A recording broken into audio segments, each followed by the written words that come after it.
مستيات بيتنا. Hands off! Hands off! Our research! Our research! Hands off! Hands off! Our science! Our science! سلام كما يتوعلو كبرات تخطاتلت مستيات بيتنا حزب أمريكا كاب مبرقاوي كماقم كتما نيويورك كساب معرباوي كماقم كتما لوس أنجلس بحد معالتي أنصار ممحدار ترامبن عبد الواز قبر زلو إيلن ماسكن سفيح سلاماو سلفي أكايدم التسلفي أنصار ترامب نتي قابل على كل هجرات عالم زأوجو حدش كتباوي كوينات ኣብ ኣሜሪካ ዘካይዶ ዘሎ ንስደተኛታትን ወጻእተኛታትን ዝዓለመ ጥርዝያን ዘውፅኦ ተሪር ሕግታትን ንምቅዋም ዝዓለመ እዩ። ኣብ ርእሰ ከተማ ኣሜሪካ ኣብ ዋሽንተን ጥቓ ቤተ መንግስቲ እቲ ሃገር ጥራሕ ብዓሰርተታት ኣሽሓት ዝቑፀሩ ሰልፈኛታት ኣንጻር ፖለቲካ ትራምፕ ድምፆም ክህቡ ዝወዓሉ ኮይኖም ኣብ ከም በዓል ከተማታት ኒውዮርክ፣ ሎስ ኣንጀለስ፣ ኣትላንታ፣ ቦስተንን ቺካጎን እውን ዓበይቲ ሰልፍታት ከም ዝወዓሉ ማዕከናት ዜና ይጽብጽባ። እቲ ሰልፊ ኣብ ትሕቲ ኢድካ ኣልዕል ዝብል ጭርሖ እዩ ተኻይዱ። እዚ ሓያሎ ማሕበራት ብሓባር ዝፀውዖ ሰልፊ እዚ ኣብ ዝተፈላለያ ከተማታት ኣሜሪካ ኣስታት 1300 ንቑጣታት ክህልዎ ዝተገብረ ኮይኑ ናብዚ ሰልፊ ንምስታፍ ከባቢ 600,000 ህዝቢ ተመዝጊቦም ነይሮም። ብሓቂ ንሰልፊ ዝወፁ ግን ብሚልዮናት ዝቑፀሩ ከም ዝኾኑ ተፈሊጡ ኣሎ። ፊፍዝ ኣቨኒው ዝተባህለ ኣብ ከተማ ኒውዮርክ ዝርከብ ፍሉጥ ጎደና ብኣዝዮም ብርክት ዝበሉ በሽሓት ዝቑፀሩ ሰልፈኛታት ከዕለቕልቕ ተራእዩ። እቶም ኣብ መላእ ኣሜሪካ ንሰልፊ ዝወፁ ሰልፈኛታት ነቲ ብምምሕዳር ትራምፕ ዝተቋረፀ ናይ ረድኤት መደባት ናይ ስደተኛታት ሓድሽ ፖለቲካን ካልእን ተቃዊሞም። ኣብ ከተማ ዋሽንተን ሰልፈኛታት ዝሓዝዎም ጭርሖታት ንቅዋምና ንሓልዎ፣ ትራምፕ ካብ ስልጣኑ ይተኣለ፣ ንማሕበራዊ ሓገዛት ዝሕሉ ሕጊ ክትንከፍ የብሉን፣ ትራምፕ ካብ ዲሞክራሲ ኢድካ ኣልዕልን ካልእን ዝብሉ ይርከብዎ። እቲ ተቃውሞ ናብ ትራምፕ ጥራሕ ዝቐንዐ ኣይኮነን። ኣሜሪካዊ ቢልዮነር ኤለን ማስኩን ብሰልፈኛታት ክንቀፍ ውዒሉ ኣሎ። ንሱ ኣብ ፖለቲካ ኣሜሪካ ኢዱ ስለ ዘእተወን ቀንዲ የማናይ ኢድ ትራምፕ ስለ ዝኾነን እዩ ከምዚ ዝበለ ተቃውሞታት ዝወርዶ ዘሎ። ትራምፕ ድሕረቲ ንወሰኽ ግብሪ ዝምልከት ዝጸደቐ ሕጊ ናብ ህዝቢ ምቕራቡ ኣብ ጸወታ ጎልፍ ንምውድዳር ናብ ፍሎሪዳ እዩ ተጓዒዙ። ኣብ ዋሽንተን ኣብ ጥቓ ቤተ መንግስትን መንበር ገዝኡን ዝተኻየደ ሰልፊ ከዓ ኣይተዓዘቦን። ኮይኑ ግን እቲ ሰልፊ ኣብቲ ትራምፕ ዘለዎ ፍሎሪዳ እውን ከይተረፈ ተኻይዱ እዩ። መዓስ ኣብ ፍሎሪዳን ኣብ ኣሜሪካን ጥራሕ። ኣብ ኣውሮጳ እውን ኣንጻር ምምሕዳር ትራምፕን ኤለን መስክን ሰፊሕ ሰልፊ ተኻይዱ ነይሩ። ኣብ ከተማታት ሮማ፣ በርሊንን ፓሪስን ብሓደ እዋን ሰልፍታት ተኻይዶም። ኣብ ከተማ ለንደን እውን ኣብ ብሪጣንያ ዝነብሩ ኣሜሪካውያን ዝርከብዎም ኣማኢት ህዝቢ ንሰልፊ ወፂኦም ውዒሎም። ካብዚ ሓሊፉ ኣብ ዩክሬን፣ ግሪንላንድን ካናዳን ከይተረፈ ሰልፈኛታት ንትራምፕ ኣእዳውካ ኣልዕል ክብልዎ ውዒሎም ኣለዉ።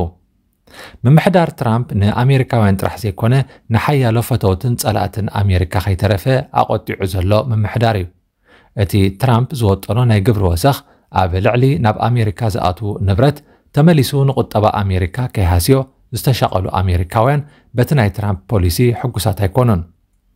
ካብ ኣሜሪካ ኣብ ጥዕናዊ መዳይ ንኣፍሪቃ ንምሕጋዝ ብኣሜሪካ ዝወሃብ ዝነበረ ናይ መድሃኒት ሓገዛት ብምምሕዳር ትራምፕ ደው ክብል ስለ ዝተኣዘዘ ኣብ ኣፍሪቃ ብዙሓት ግዳያት ሕዱር ሕማማት ዝኾኑ ሰባት ኣብ ከቢድ ፈተና ኣትዮም ኣለዉ። ንኣብነት ኣብ ከም በዓል ኬንያ ዝኣመሰለ ሃገራት ገለ ብኤችኣይቪ ዝተለኽፉ ዜጋታትን መድሃኒት ክረኽቡ ስለ ዘይክእሉ ኣብ ዝቕፅላ ዓመታት ግዳያት ሞት ከይኮኑ ኣብ ስግኣት ኣለዉ። ትራምፕ በዚ ሓንፂፅዎ ዘሎ ፖሊሲ ኣሜሪካ መሊሳ ሃብታም ሃገር ክትከውን እያ ኢሉ ይኣምን።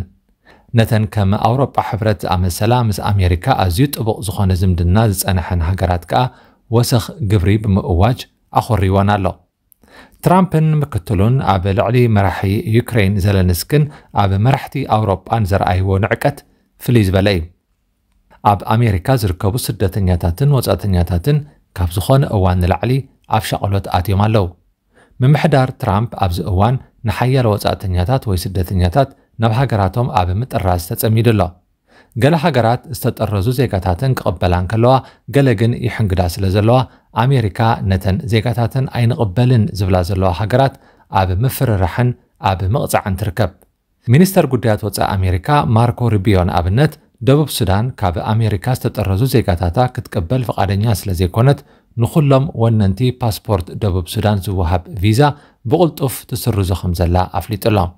ስለዚ ደቡብ ሱዳናውያን ናብ ኣሜሪካ ክኣትዉ ኣይክእሉን እዮም ማለት እዩ።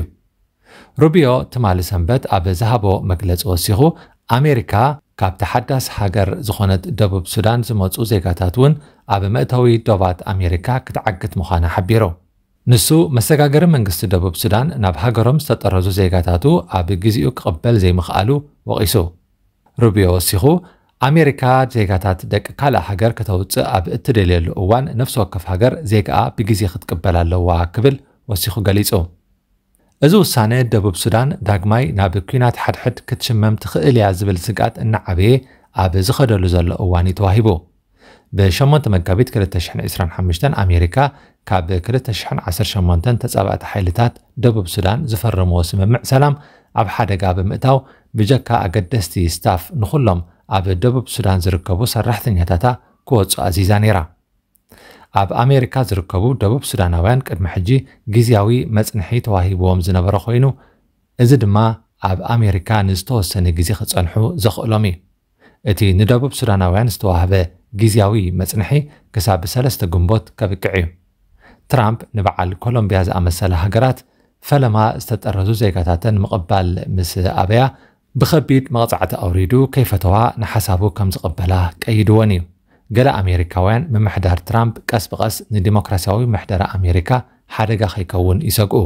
ድሕሪ 4 ዓመታት ትራምፕ ዕድመ ስልጣኑ ብሰላም ኣረኪቡ ካብ ቤተ መንግስቲ ኣሜሪካ ክወፅእ ዶ ይኸውን ዝብል ዘይተመለሰ ሕቶ እውን የሸቕሎም።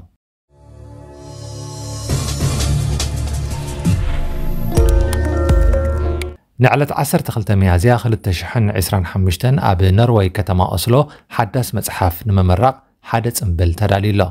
መጽሓፍ ወልደ ሚካኤል ሃይለ ወዲ ሃይለ ንምምራቕ ሰዓት 2 ፈርቓን ድሕሪ ቀትሪ ኣብዚ ኣብ ቪድዮ ዘሎ ቦታ ክትርከቡ ትዕደሙ።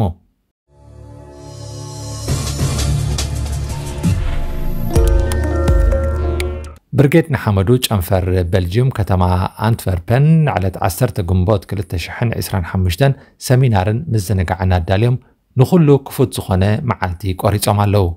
በዚ መሰረት ኩሉ ዝኽእል ኣብቲ መዓልቲ ክሳተፍ ኣዳለውቲ ይምሕፀኑ። መስትያት ቤትና መስትያት ቤትና ንሓቀኛ ምስሊ ኤርትራ ንምንጽብራቕ ዝተፈላለየ ጽሑፋት ተንቀሳቓሲ ምስልታትን ቃለ ምሕትታትን ሒዛ ብዘካርያስ ክብረኣብ እናተዳለወት እትቐርብ መደብ እያ። ክፉት ልሳነይ መን ዝዓጽወኒ ኣይሰገድን ኣነ ኣብ ጣዖት መላኺ ክጣወኺ ግና ንመሰለይ ፍትሒ